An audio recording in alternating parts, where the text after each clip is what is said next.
June, U.S. President Donald Trump signed an executive order providing for sanctions against persons who have directly engaged in any effort by their International Criminal Court to investigate, arrest, detain, or prosecute any United States personnel without the consent of the United States. On September 2, the U.S. regime imposed such sanctions on two ICC officials, Fatih Bensouda, the court's chief prosecutor, and Fakiso Mokchoko, head of its jurisdiction, complementarity, and cooperation division. Their offense? Investigating allegations of U.S. war crimes in Afghanistan. Such investigations, says White House Press Secretary Kayleigh McEnany, are an attack on the rights of the American people and threaten to infringe upon our national sovereignty. U.S. Secretary of State Mike Pompeo thunders that the U.S. regime will not tolerate the ICC's illegitimate attempts to subject Americans to its jurisdiction. There certainly are questions of sovereignty and jurisdiction here, but Pompeo and company are on the wrong side of those questions. Afghanistan's U.S.-installed, U.S.-allied regime ratified the Rome Statute in 2003, thereby placing war crimes committed on its territory, and the persons accused of committing those crimes, under the court's jurisdiction. Like it or not, that assignment of jurisdiction is an exercise of Afghan sovereignty.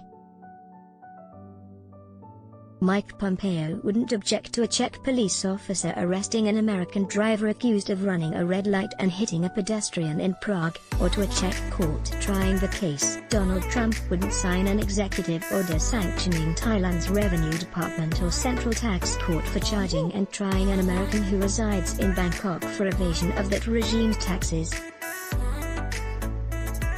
The basis of the modern Westphalian model nation-state is the notion of each state's sovereignty within its borders.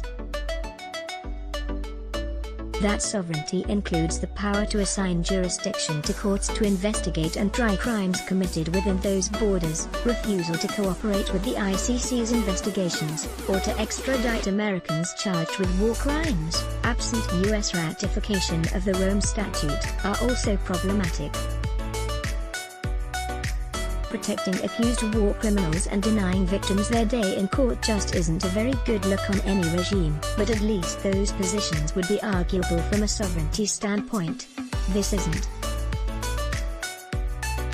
Sanctioning the court's officials for exercising their assigned jurisdiction is a violation of Afghan sovereignty, not an exercise of U.S. sovereignty. Of course, the U.S. government could avoid entanglements with the ICC simply and easily, by ending its practice of invading countries halfway around the world, occupying those countries for decades at a time, and covering the world with military bases and troops to staff them.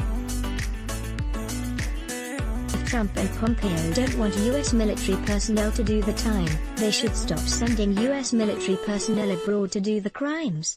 Thomas L. Knapp is director and senior news analyst at the William Lloyd Garrison Center for Libertarian Advocacy Journalism. He lives and works in North Central Florida. This article is reprinted with permission from William Lloyd Garrison Center for Libertarian Advocacy Journalism. Author, Thomas Knapp. Thomas L. Knapp is senior news analyst at the Center for a Stateless Society, letters editor at Antiwar.com, and publisher of Rational Review News Digest. View all posts by Thomas Knapp. Let's block ads. Why? Show your love for him. Click the link in description. Thanks for watching.